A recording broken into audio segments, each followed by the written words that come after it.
Oi, gente, tudo bem? Hoje eu vou falar do livro Contra os Filhos, com essa capa polêmica, esse título polêmico, da Lina Meruane, que é uma escritora chilena que mora nos Estados Unidos. Eu adorei esse livro, eu fiz um vídeo de meia hora, só que eu achei que ficou muito grande, então eu estou refazendo para ver se eu resumo. Vou resumir o resumo, né? Porque eu fiquei muito empolgada, eu falei, não, mas não vai dar certo porque eu tô falando demais. Enfim, acho que é melhor uma coisa mais sucinta, né? Então, esse livro aqui, o que ela vai falar? Não é contra a mulher ter filhos, mas como a criação dos filhos hoje tá tão complexa e tão sobrecarrega tanto a mulher que tá difícil ter um filho, né? Por vários motivos, assim. Primeiro que até lembrando que ela mora nos Estados Unidos, então ela tá falando muito da realidade americana e também europeia. Apesar dela fazer umas análises de escritoras brasileiras, como a Patrícia Galvão, um pouco da Clarice Lispector e Nélida Pinhon, ela faz da obra, então ela não está fazendo da realidade brasileira. Mas enfim, o que acontece, eu vou falar no Brasil, que nem sempre os pais, sendo marido ou não da mãe, ele assume a metade, porque para ela tem que ser dividido tudo pela metade. Então, nem sempre, mesmo a mulher casada, a mãe casada, ela divide, acaba que ela fica sobrecarregada, então já é uma complicação. Existe uma questão social, inclusive, que o candidato à vice-presidência aí o Mourão, né, o vice do Bolsonaro, enfim, fez uma declaração dizendo que tinha muitas as famílias que não tinham pai, os filhos tinham problemas. Enfim, não que seja uma inverdade, mas se as mães estão criando os filhos sozinhas, a culpa não é delas, entendeu? Aonde está os pais dessas crianças, né? Então, já existe essa situação que é cultural, não sei, né? No Brasil, então, nem se fala. E a questão do Estado também, do Estado ser super ausente. Mas, apesar disso, eu já fazendo um resumo aqui no início do livro, apesar de ser difícil ser mãe, de ser da mulher ficar sobrecarregada, ela é estimulada a ser mãe pelo fato dela ser mulher. Enfim, né? Uma coisa que ela vai criticar aqui muito, que foi uma das partes assim que eu mais gostei, criticar, ou não necessariamente criticar, mas alertar, é que principalmente numa situação assim de classe média, existe meio que um estímulo a fazer tantas coisas para os filhos, antes mesmo deles nascerem, ainda na barriga, que dá a impressão que é um projeto para a mulher voltar ao lar, né? O que é muito complexo, porque muito complexo porque você vai precisar de dinheiro para isso e para essas demandas de ser mãe, que eu vou elencar aqui quais são essas demandas, e ao mesmo tempo você não tem como trabalhar fora se você for ter que fazer isso tudo aqui que eu vou listar agora. Por exemplo, não nessa parte específica, mas o parto normal, natural, até sem anestesia, está sendo muito estimulado.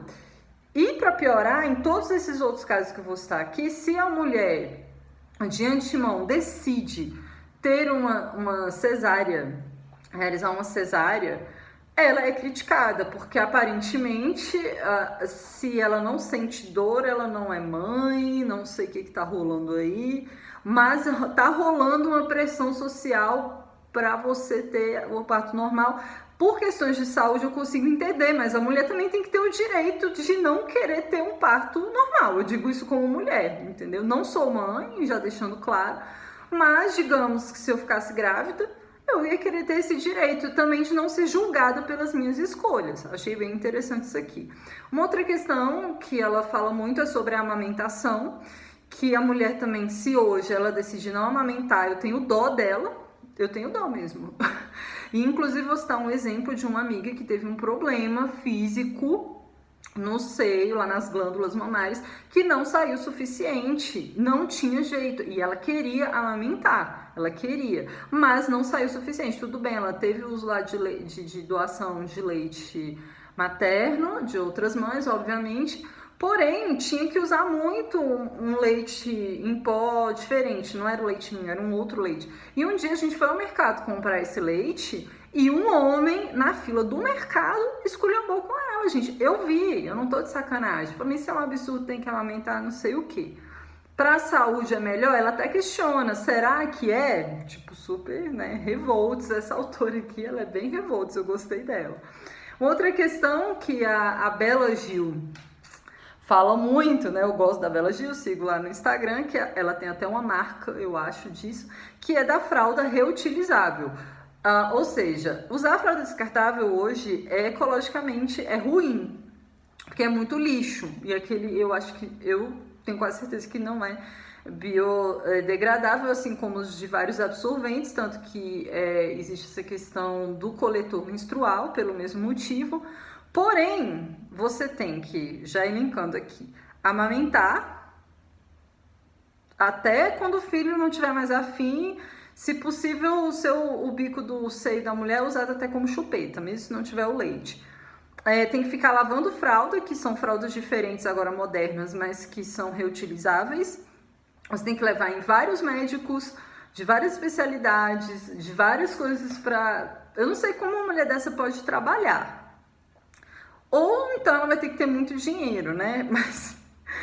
E aí a proposta dela é uma proposta parecida com a da Angela Davis, né, naquele livro Mulheres, Classe e Raça, que seria uma socialização dos trabalhos domésticos, mas nesse caso aqui é a socialização da criação das crianças. Só que isso não existe. Isso não existe, gente. A pessoa tem um filho, se ela tiver um marido, até para ajudar, que é ruim isso, porque o certo seria dividir as tarefas, sei lá, tem que agradecer, né? Você imagina socializar. Socializar, que eu digo assim, ter uma rede de apoio, mas também pelo Estado, com creches e tal, com coisas que você não teria necessariamente que até gastar. Então, assim, é tempo e dinheiro. Então, é muita pressão para uma mãe, eu imagino aqui, né? Ela vai falar também de uma questão bem interessante que cabe à história do feminismo. Então, ela vai analisar feministas. Tem até um vídeo que eu fiz aqui sobre isso, que é sobre o livro, Uma Breve História do Feminismo. Então ela vai falar de várias daquelas mulheres ali do início, né? A Olympe de Gouges, que se sentiu aliviada de ter ficado viúva porque tanto o casamento quanto o filho eram escravidão para ela. Que ela até foi guilhotinada, né? Mas enfim, é bem interessante essa parte. Ela faz uma análise do cânone literário só das mulheres. Gente, eu achei isso lindo. Lembrou muito Rebecca Solnit, inclusive acho que ela cita a Rebecca Solnit aqui. Então ela vai fazer uma lista das escritoras que não tiveram filhos, Jane Austen. Eu não vou, no outro vídeo eu tinha falado todas, mas acho que fica muito cansativo. E as outras que tiveram filhos. E aí, a mulher que não tem filhos, a escritora escreve melhor? A que tem filhos, será que se ela pudesse escolher, ela não teria tido para ter mais tempo? E uma outra coisa um outro assunto que ela problematiza é a questão das mulheres artistas, que aí parece que é até uma continuação, é um adendo, né? Um Teto Todo Seu da Virginia Woolf. Mas no livro da Virginia, ela tá falando da profissão de escritora e de como é importante a mulher ter o seu próprio dinheiro e tempo para escrever, lembrando sempre que a Virginia Woolf, ela mesma fala, ela recebeu uma herança e ela se sentia privilegiada por isso, e com certeza.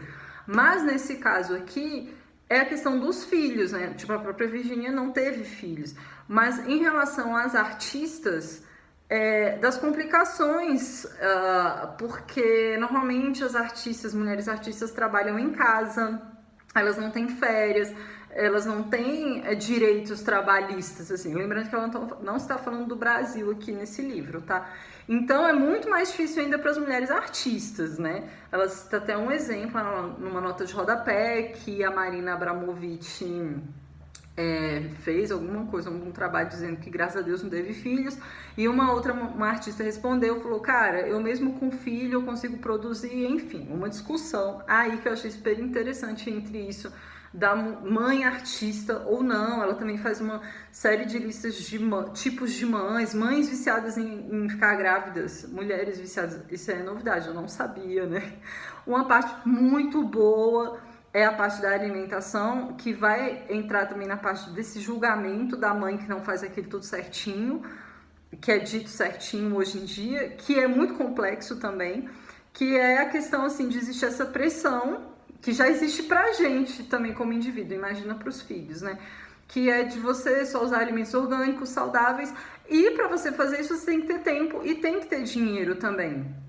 E se dedicar. E se você não faz isso, você é julgado, né, pelos outros. A questão da educação também. A educação fala muito sobre isso, a questão dos pais assim gastarem muito, até porque o Estado está ausente. E é uma questão de ascensão social mínima, essa questão da educação, não tem como negar, né? E aí o filho, assim, a performance do filho, na verdade, é da mãe, porque é a mãe que tá ali ajudando o dever de casa, vendo qual a escola que é boa, pagando, gente, se esgoelando. Eu conheço mesmo, gente, que tipo, se sacrifica uma boa parte da renda mensal para a educação do filho, e eu não sei nem se essas pessoas têm escolha, porque você vai fazer o quê, né? E na verdade, quando um filho se sai bem nesse quesito, passa no vestibular, passa de ano, não é o filho normalmente que está sendo julgado, e sim a capacidade do pai e da mãe. E isso é muito injusto com o pai e com a mãe, eu acho. Só que lembrando sempre, ela está falando de mães, o lugar de fala aqui é da mulher e da mãe, ok? Apesar de eu saber que existem, conviver com vários pais solo, mas aqui no caso são mães, casadas ou não, mas às vezes ela é casada, mas tá ralando mais do que se não fosse, né? E finalmente, assim, bate muito forte essa questão do Estado, de ter creche, licença maternidade. Lembrando que no Brasil a gente tem, Estados Unidos, pelo que eu entenda, não é igual ao Brasil, aqui a gente tem uma licença maternidade bem grande.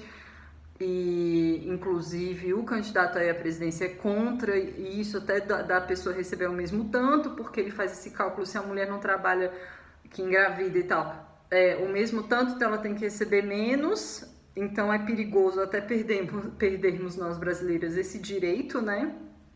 E creches também, né, gente? Que voltando à questão da socialização, dessa criação dos filhos. Então, assim, em resumo, até falei bem rápido aqui, o que eu gostei desse livro é que, assim, a mulher, ela é pressionada socialmente, mesmo se, essa questão é a seguinte, mesmo que ninguém vire e pergunte para ela mesma se questiona, que ela é uma mulher, ela tem esses órgãos reprodutores, então supostamente ela tem a obrigação de ter filho. Então existe essa cobrança social interna, mas ao mesmo tempo ela não tem um apoio nem assim familiar do pai em geral, né? Relembrando aqui, porque tem pais que compartilham essa responsabilidade, mas não são todos. No Brasil, não preciso nem falar que é raro, né? E outra coisa, não precisa ser casado, pode ser o pai que compartilha, existe a guarda compartilhada, entende? Não é só ficar no fim de semana, de 15 em 15 dias e tal. Mas, ao mesmo tempo, ela é estimulada a ser mãe, até por uma questão, assim, estatal, assim, vamos, né, não sei o que está acontecendo no mundo, mas a mulher continua sendo estimulada a ser mãe, ela também não tem direito a abortar. Assim, claro, no Brasil, com estupro, mas tá tão louca a situação que acho que daqui a pouco querem tirar até esse direito aí das mulheres, da gente, né? Mas até isso, ela não é dona do corpo dela, né? A gente, nós não somos donas do corpo da gente e somos questionadas mesmo a todo momento. E na hora de ter o filho é sozinha, é a mesma questão do estupro, né? Enfim, gostei muito, falei rápido agora, mesmo assim eu fiz a metade do tempo do outro vídeo. Mas foi isso, espero que vocês tenham gostado dessa rapidez, do jeito que eu falei rápido, não sei. Mas eu recomendo muito, dessa lista do livro lá, a Hel Mader vídeo de livros escritos por mulheres. Esse assunto eu gosto muito, eu acho que eu tenho que fazer até já uma playlist aqui de todos os livros feministas que eu já falei a respeito no canal. E esse aqui é um deles e é sensacional, eu adorei, muito bom, uma mulher revoltada, eu gosto de gente assim. Pensei muita coisa, não que eu concorde com tudo, eu não sei se existe uma conspiração mundial aí para voltarmos ao lar, pararmos de trabalhar. Isso é uma realidade muito classe média, a gente tem que ter consciência disso, mas gostei muito e recomendo, ok? Espero que tenham gostado e até o próximo, um abraço.